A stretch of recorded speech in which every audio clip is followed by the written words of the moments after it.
Once, in the early 1600s, far beyond the edges of a newly forming New England settlement, a Puritan family was cast out. Their patriarch, William, believed that the townsfolk had strayed from the true word of God. His stern defiance of their religious practices led to exile. With his wife Catherine and their 5 children Thomasin, Caleb, the twins Mercy and Jonas, and their infant son Samuel, they ventured into the dark, unforgiving wilderness, seeking to live a godly life alone, away from corruption. They found a clearing at the edge of a dense forest and built a humble homestead. Life was hard, but they tried to be thankful. Yet something was not right. The land was harsh, the crops withered in their fields, and something ancient and sinister lurked just beyond the trees. One day, while Thomasin, the eldest daughter, played peekaboo with baby Samuel, he vanished. In an instant, the infant disappeared from the blanket where she'd left him. Panic and despair followed, but no trace of the baby was ever found. But we, the watchers of this tale, know what became of Samuel. A dark, hooded figure, a witch, had taken him into the forest.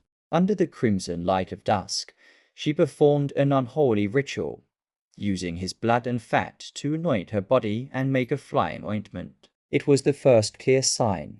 The evil they feared wasn't just superstition, it was real. Back at the homestead, the loss shattered the family. Catherine sank into a deep sorrow, wailing endlessly and withdrawing from her children. Thomasin, though blameless, became the focus of subtle suspicion. After all, she was the one watching Samuel when he disappeared.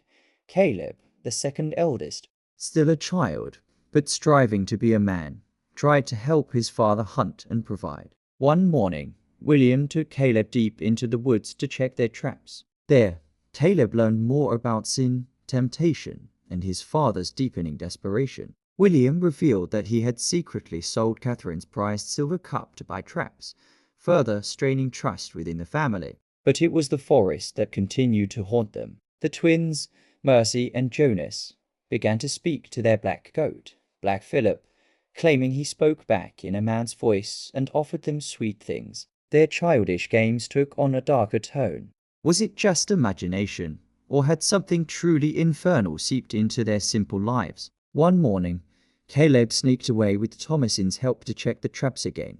Hoping to redeem himself, he ventured alone into the forest. There, he encountered a strange hare, which led him astray. Lost and terrified, he stumbled upon a small hut in the woods. From within emerged a beautiful woman in a crimson cloak, mysterious, tempting, and out of place. She kissed him, but her hands turned into the gnarled claws of an ancient witch. Caleb was taken. When he returned to the homestead the next day, he was naked, delirious, and near death. The family, horrified and desperate, prayed over him. He convulsed, speaking feverishly of sin and redemption. And then, in a moment of eerie grace, he proclaimed his love for Christ and died.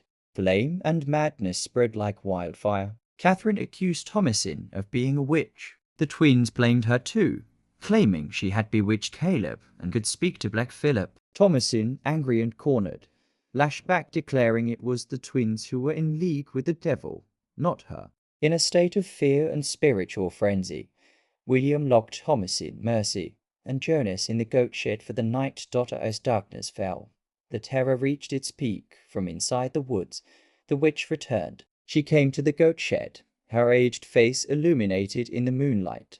The children screamed. In the sky above, Catherine dreamed that Caleb had returned, holding Samuel in her arms. She believed she was nursing her baby once again, but in reality, a raven pecked at her chest, blood trickling from where the bird had burrowed into her flesh. Madness had overtaken her. The next morning, William emerged to find the shed destroyed. The goats were slaughtered. Mercy and Jonas were gone, never seen again. Thomasin lay in the dirt, traumatized. Before William could speak, Black Philip, the goat, charged. With violent force, he gored William, who collapsed and was buried beneath the collapsing woodpile, symbol of his pride and labor. Catherine, mad with grief, attacked Thomasin, blaming her for the ruin of their family. In a desperate struggle, Thomasin grabbed a blade and killed her mother. Blooded and exhausted, she stumbled inside, alone. All her family was dead. The crops were gone. The goats lay butchered, and the forest still whispered as night fell again. Thomasin, lost and numb, returned to the goat shed. There stood Black Philip, watching. Desperate for answers, she whispered to him, "What dost thou want?" At first, silence. Then a voice, low and inviting, came. "Wouldst thou like to live deliciously?" It was not madness. The goat did speak. And it was not a goat, it was the devil himself, taking the form of Black Philip. He tempted her with promises.